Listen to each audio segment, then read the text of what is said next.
कर साला।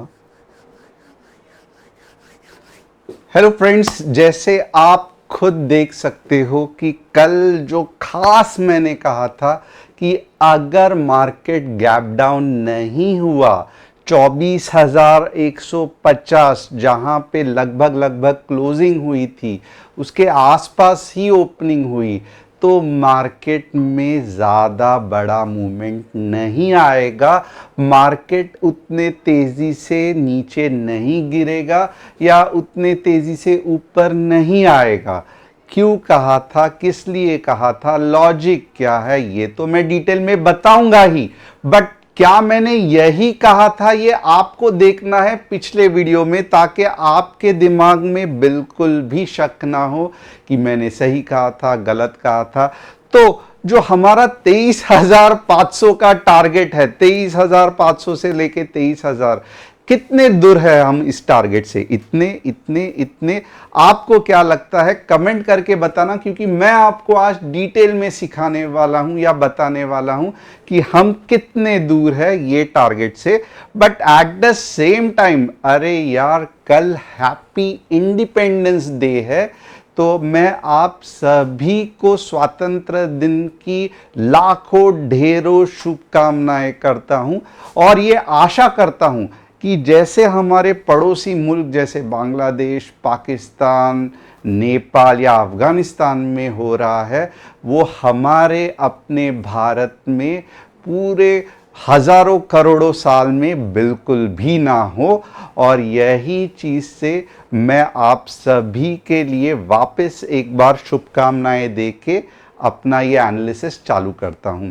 अब सबसे पहले क्या है, तो मुझे मालूम है आज का दिन सबसे ज़्यादा बोरिंग था। स्टॉक्स नीचे थे, मार्केट साइडवेज था, होता है। बट ऐसे ही मौके पे बड़ा लॉस नहीं करवा के लेना, ये समझदारी है। इसके लिए देखते हैं कि आज क्या क्या चीज़ हमने की, क्या क्या नहीं की। आपका काम क्या है कि चैनल को सब्सक्राइब करना, बेल बटन को हिट करना, डिस्क्रिप्शन में जो व्हाट्सएप कम्युनिटी की लिंक दी है उसे क्लिक करके हमारे फैमिली के साथ जुड़ना। अब आप कहोगे आपके फैमिली के साथ क्यों जुड़ना है, क्योंकि हर दिन जो हम इंट्राडे एनालिसिस करते हैं आपको कैसे मिलेगा।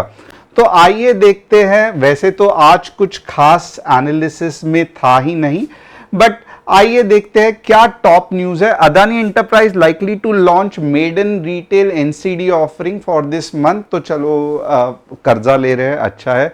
HAL Q1 results, net profit jump 77% to rupees 1437 crore. तो HAL के रिजल्ट्स अच्छे आ गए हैं। Marksans pharma stock skyrockets 13%, strong जो रिजल्ट है उसके वजह से। अब आपको अगर कुछ स्टॉक्स का एनालिसिस मेरे से करवाना है तो आप देखो, यहाँ पे अब्दुल जी ने माजगांव डॉक, गुरु जी ने NHPC, तरुण जी ने सेल, ये सब एनालिसिस करवाए हैं। आप भी अपने कमेंट में डाल सकते हो। मैं ट्रेंड एनालिसिस करूंगा, बाकी कुछ नहीं करूंगा। हमारा कोई भी टेलीग्राम चैनल नहीं है जहां पे मैं आपको पोर्टफोलियो हैंडलिंग, पैसे डबल ट्रिपल, ये सब मैं कुछ भी नहीं करता हूं। हम सिर्फ और सिर्फ कोर्सेज बताते हैं। और अगर आपको हमसे जुड़ना है तो 9152615121 यही हमारा कस्टमर सपोर्ट नंबर है, जहां पे आप हमें व्हाट्सअप कर सकते हैं। तो आइए देखते हैं कि 15 मिनट्स में ये एनालिसिस कैसे हो सकता है। अब कुछ बहुत बहुत ज़्यादा इंपॉर्टेंट बात बताने वाला हूं कि आज जो मूवमेंट आया, क्यों आया, कैसे आया, क्या हम कर सकते थे, क्या नहीं कर सकते थे। अब यहां से थोड़ा सा क्या है ना, मैं हमेशा मानता हूं कि आपको इंडिकेटर्स कभी भी ज़्यादा हेल्प नहीं कर सकते, आपको कैंडलस्टिक कभी भी ज़्यादा हेल्प नहीं कर सकते। यस, ये जो दोनों चीज है आपको रिवर्सल कब होने वाला है ये बता सकते हैं, बट जो बड़ा पैसा आपको दे सकते हैं वो है वेव का एनालिसिस। तो और वेव का एनालिसिस मतलब ये आप बिल्कुल भी मत सोचना कि Elliott wave, fox wave, wolf wave, Gann wave, ये सब बंडल है। इससे जो मैं मानता हूं, ऑफ कोर्स इलियट वेव के कंसेप्ट है, नियो इलियट वेव्स और ये सब, बट इतना ज़्यादा दिमाग को ये पैटर्न, ये वेज पैटर्न, ये डबल फॉर्मेशन, ट्रिपल फॉर्मेशन, कुछ भी ज़रूरत नहीं है। हम सिंपल कंसेप्ट से देखेंगे। सबसे पहले आप यहाँ पे देखोगे, और माफ़ी चाहता हूँ जो इलियट वेव्स के एक्सपर्ट है, जिन्हें लगता है कि इलियट वेव्स के बिना स्टॉक मार्केट चल ही नहीं सकता है, तो थोड़ा सा देख लो, सिंपल चीज़ सिखाऊंगा और बिलीव भी करके दूंगा कि इलियट वेव्स के बिना भी स्टॉक मार्केट चल सकता है। सिंपल चीज़ है। यहाँ पे अगर मैं शुरू करूँ तो यहाँ पे एक वेव थी, यहाँ पे डबल टॉप फॉर्म हो गया, फंटास्टिक। अब ये जो वेव थी ये यहाँ से कहीं तो भी शुरुआत हुई थी, ये भी मुझे समझ में आया, फंटास्टिक। अब जब ये वेव के अगेंस्ट सेलिंग हुई तो ये कहां पे हो गई, ये पॉइंट पे हो गई, चलो फंटास्टिक। अब ये पॉइंट कहां पे है, तो ये पॉइंट इसके लो के नीचे है। इसका मतलब क्या है, तो सेलर थोड़ा बहुत तो पावरफुल है, आपको मानना पड़ेगा। अब इसके बाद क्या हुआ, तो इसके बाद क्योंकि यहां पे सपोर्ट था तो सेलर को इतने आसानी से बायर नीचे नहीं जाने दे रहा है, ये भी समझ में आ रहा है और होना भी चाहिए, राइट। अगर किधर कोई तो भी ऐसे आपके दरवाजा पकड़ के बैठा है और कोई तो भी दरवाजे पे ठोक रहा है तो आप पकड़ के रखे हो, राइट, तो आप दरवाजे को इतने जल्दी खोलने को नहीं दोगे। तो यही तो ये बायर्स यहाँ पे जो बैठे हैं ये कर रहे हैं, राइट। अब आप देखोगे ये जो वेव है ये ठोक रहे हैं सेलर्स, बट बायर्स जो है वो मींस तोड़ने का काम नहीं कर रहे। अब यहां पे आप देखोगे एक कैसे तो भी एक ट्रेंड लाइन क्रिएट हो रही है, फंटास्टिक। क्या ट्रेंड लाइन से हमारा इसका कुछ मतलब है क्या, नहीं है। ट्रेंड लाइन आती है, ट्रेंड लाइन बनती है। कोई कहेगा सर मुझे इन्वर्टेड फ्लैग दिख रहा है, तो क्या ये इन्वर्टेड फ्लैग है क्या, इन्वर्टेड फ्लैग नहीं हो सकता है, क्योंकि फ्लैग का जो फ्लैग पार्ट है ये समवॉट कुछ ट्रायंगुलर ऐसे होगा तो सही मज़ा आता है। ये थोड़ा बहुत मुझे रेक्टेंगल फ्लैग दिख रहा है, ओके फंटास्टिक। अब ये इसका पोल है, ओके। अब ब्रेकडाउन कब होगा इसका, सबसे पहले तो आप देख सकते हो कि ऊपर ऊपर ऊपर जाके हाइज बन रहे हैं, यानी कि लोअर हाइज, ये लो है, ये लो है, ये लो है, बट ये ऊपर ऊपर बन रहे हैं, ओके। तो आपको लगेगा कि वाह क्या खुशखबरी है, अगर ऐसा है तो मार्केट ऊपर जाने वाला है। बट आप उल्टा क्यों नहीं सोचते हैं कि ये पीरियोडिकली क्यों बन रहे हैं, यानी कि हर इंटरवल के बाद क्यों बन रहे हैं, क्यों नहीं ऐसे हो रहा है कि एक ही बार से ये ऊपर चला जाए जो कि एक्चुअल स्ट्रेंथ दिखाता है, क्यों नहीं ऐसे हो रहा है, क्यों ये ऐसे ही ऊपर जाने का नाटक कर रहे हैं वापस नीचे आ रहा है। इसका मतलब क्या आप एग्री करते हो कि कहीं ना कहीं तो भी वीकनेस है, राइट। अब ये वीकनेस तो है, बट मार्केट में इतना बड़ा कोई सेलर नहीं आया है जो एक झटके में ये वीकनेस को नीचे तोड़ सके, राइट। अब ये स्टोरी आपको अगर समझ में आई रहेगी, ये लगता तो बहुत अच्छा है, बट ये स्टोरी अगर आपको समझ में आई रहेगी तो प्लीज़ यस करना, क्योंकि मैं स्टेप बाय स्टेप बाय आपको सिखाने की कोशिश कर रहा हूं, ताकि आपको बिल्कुल भी मार्केट कॉम्प्लिकेटेड ना लगे, मार्केट सिंपल लगे। एक वेव है, उसके अगेंस्ट एक पुल बैक है, पुल बैक हायर लोस बनाते जा रहा है, इसके लिए लोग कंफ्यूज हो रहे हैं कि मार्केट ऊपर जा सकता है। बट अगर इतनी ही ताकत है तो सेकंड पुल बैक में ही क्यों नहीं ऊपर जा रहा है, क्यों ये टाइम पास कर रहा है। अब आगे देखते हैं। अब जिस तरीके से ये पैटर्न बना है ना आज का, ये मेक और ब्रेक है। इसका मतलब क्या है कि ये पैटर्न अगर इसके अंदर कंसोलिडेशन हो रहा है, आप कुछ मत करो, ओके। थोड़ा सा ध्यान देना, मैं आपको परफेक्टली आपको कैसा पैसा बन सकता है उसके बारे में गाइड करूंगा। तो मैं चाहता हूं कि आप एंड तक रुके रहना।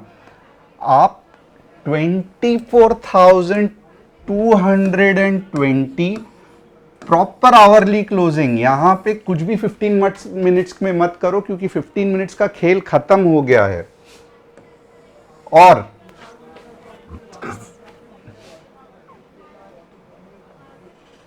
24,085, ये दो नंबर याद रखना।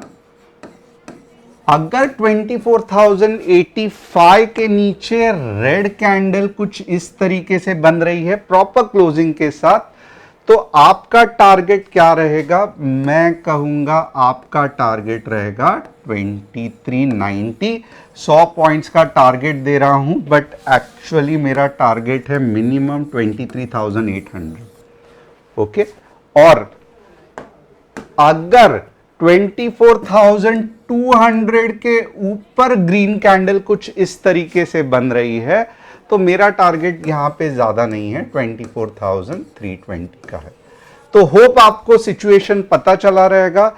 मेरे हिसाब से ए सिचुएशन ये है 24,085 की, जिसके चांसेस ज्यादा है। बी सिचुएशन ये है जिसके चांसेस कम है। और एक्चुअली यही मूव जब आएगी तो यही जो मेरा टारगेट है 23,500 का, यही अचीव करके जाएगी। तो देखते हैं क्या होता है। राइट, आप भी यहाँ हैं, मैं भी यहाँ हूँ। फ्राइडे का बहुत अच्छा सेंसेक्स का मूव आ सकता है, तो थोड़ा सा अलर्ट रहना, बहुत मज़ा आने वाला है। अब तक अगर आप इंजॉय कर रहे हो तो क्या आप एक बार लिख सकते हो कि ई जे इतना तो लिखो। इंजॉय लिखोगे तो बहुत अच्छा है, ई जे वाई लिखोगे तो चलो मैं उसमें भी खुश हो जाऊंगा। अब देखते हैं कि बैंक निफ्टी जो है ये तो पूरी तरीके से बता रही है कि मुझे तो नीचे ही जाना है। ओके, बट कभी कभी धोखा भी दे सकती है। बट बैंक निफ्टी के लेवल्स यही है, कुछ ज़्यादा ये नहीं है। अगर 50,000 के ऊपर चला गया तो 50,500 तक जा सकता है, और अगर 49,700 के नीचे चला गया तो मैं तो कहूँगा 49,000 आ सकता है। तो ये और कैंडल आवरली में क्लोज होनी चाहिए, ये बहुत ध्यान देना। आवरली में कैंडल रेड क्लोज होनी चाहिए, या आवरली में कैंडल ग्रीन क्लोज होनी चाहिए 50,000 के ऊपर, तब 500 पॉइंट ऊपर, तब 500 पॉइंट नीचे। बैंक निफ्टी के लेवल स्क्रीनशॉट निकाल के लेना, क्योंकि बड़ी मूव बैंक निफ्टी में आने वाले हैं। रेंज में ट्रेड मत करना, क्योंकि आज जैसे बड़ा बड़ा लॉस आप कर चुके हो। कितने लोगों ने बड़ा लॉस किया, कमेंट करके ये करना। रीजन क्या है? क्योंकि मार्केट 20-30 पॉइंट भी रेंज के बाहर नहीं घूम रहा था, तो और कितना आप उसके बारे में रुकोगे। अब आइए देखते हैं माज़गाओ डॉक। मुझे मालूम है आप सभी का फेवरेट है। स्टॉक तो सही है, बट पुल बैक हो रहा है, होने दो। आप ट्रेंड में ही हैं, अच्छे खासे ऑर्डर्स भी आ रहे हैं, तो मैं इस पे कमेंट नहीं करूंगा, आप ट्रेंड में है। एनएचपीसी स्टॉक बढ़िया है, इनफैक्ट प्रॉफिट कमाया है। थोड़ा बहुत कंसोलिडेट हो रहा है, बट जब जाएगा तो बहुत ऊपर आराम से जाएगा। और मेरे हिसाब से 85 के लेवल तक याद रखना, उसके आगे रॉकेट हो सकता है। प्रॉफिट वाली कंपनी है, इतने जल्दी गड़बड़ नहीं करेगी। सेल स्टील के कुछ गड़बड़ हो रही है, साइड ट्रेंड में है, बट अगर बॉटम कैच कर सको तो बढ़िया है। But overall steel prices are weak, soft, तो इसके लिए गड़बड़ थोड़ी सी है, बट साइड ट्रेंड चल रहा है, फिलहाल एंट्री नहीं हो सकती है। तो होप आपको एनालिसिस पसंद आया रहेगा। चैनल को सब्सक्राइब, बेल बटन को हिट, और व्हाट्सएप कम्युनिटी को ज्वाइन करके मेरे साथ जुड़ने के, इनफैक्ट हमारे फैमिली के साथ जुड़ना मत भूलना। मैं आप सभी का इंतज़ार करूंगा, क्योंकि बहुत सारे मज़ेदार वेबिनार्स, बहुत सारे मज़ेदार एनालिसिस स्टॉक्स के होते हैं जो आप मिस करते हो, और एक नहीं, दो नहीं, बार बार होते हैं, जिससे आपका जो कॉन्फिडेंस है वो दुगना तिगना चौगना होता है। तो अब मैं आपकी लूँगा इजाज़त। फिर से एक बार happy independence day, and see you soon on Friday with a rocking analysis. Happy investing and happy trading.